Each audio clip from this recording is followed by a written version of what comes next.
Hey, Steve, of all the good things to like from this game, what do you think helps set the tone overall? Just our defense. We finally got back to defending the way we have, the way this team has for many years, even before I got here. They were one of the top 5 defensive teams in the league. So you have to be able to count on that foundation, and I thought our defense was great, and that set the tone. Regarding Klay, obviously he's always been a good shooter, but what's kind of the art and science being able to be so prolific when you don't have the ball that much in your hands? Well, Klay is big and strong and never gets tired, and he works off the ball as well as anybody in the league. And guy's a tremendous shooter. I mean, it's a good combination when you have that kind of stroke and that size and strength as well. Steve, what went into the decision to start Iguodala over Quinn Cook, and how do you think that impacted the start for you guys? Just wanted to put our best defensive lineup on the floor from the beginning. I think the whole point of these games here early in this series is to reestablish our defense.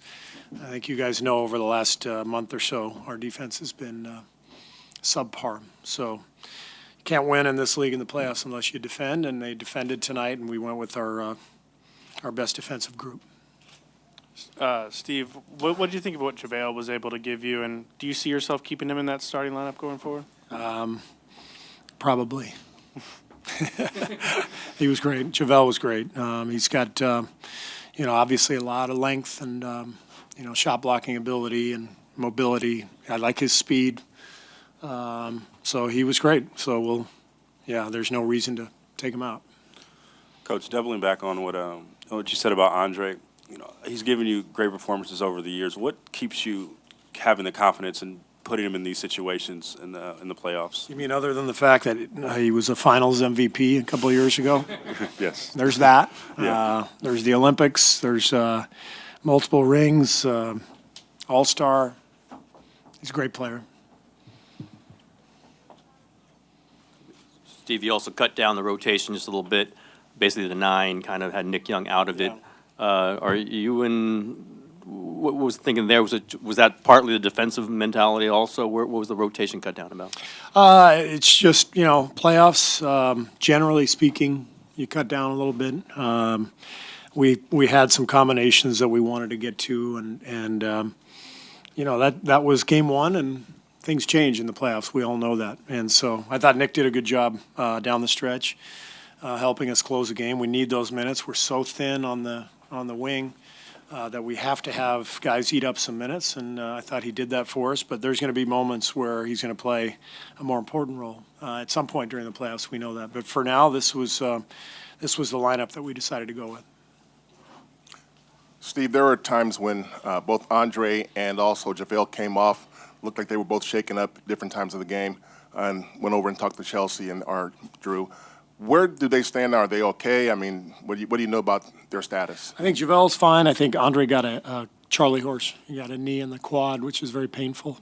And it was good that we didn't have to put him back in the game down the stretch. And obviously he'll get treatment and try to get better.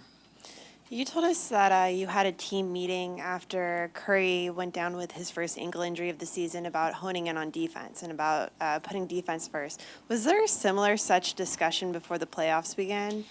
Yeah, it's called playoff preparation. We had 2 days to prepare, and that's the message. You got to defend, and you give them a few tips, things that we might want to do, but ultimately it just comes down to players competing and bringing the effort, and they brought it tonight. It was a different level of play than what we've seen from the past month, which I expected, but now we got to keep doing it. That's the thing. This is one game. I remember last year Houston beat the Spurs by 30 in San Antonio in game 1. The Spurs went and beat them 4 out of the next 5, so it's one game. That's all. Coach, the ball was going through Kevin Durant for much of the game. How much of that is total going away from the system that you use with Curry in there? Well, we are a little different when Steph's out. Obviously, Kevin has the ball in his hands a lot more. It's not rocket science. He's Kevin Durant, so we're going to give him the ball a lot. Steve, you just pointed out that Game 1 wins don't mean everything, but did you feel a certain sense of urgency, given how the team been playing, to make a statement in this game and make it early on? And do you think the team felt that too? I thought it was important to reestablish our defense, one way or the other, win or lose. Like, we had to bring the effort at the defensive end, because that's the only way you can have success in the playoffs.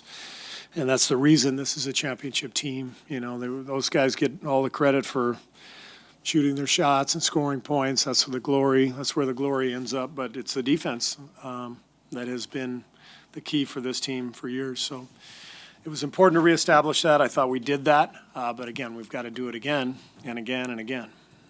Could you tell right away, though? I think you guys forced a shot clock violation, maybe third possession of the game. I mean, could you just tell within the first few minutes what it was going to be like? Yeah. You could feel the intensity right from the start. And, obviously, the length of our guys out there with Andre and Klay in the backcourt. And when everybody is active with that kind of ability and speed, it can be effective, as it was early in the game. It set a good tone. Steve, getting back to JaVale, it seems in theory that Aldridge could be a really tough matchup for him. He's so crafty. He gets guys in the air pretty well. How do you explain how effective JaVale has been against him, not just tonight, but some other games too? Well, I mean, he's incredibly tall and quick off his feet, and so go play a pickup game. It's harder to play against guys who are really tall. It just is.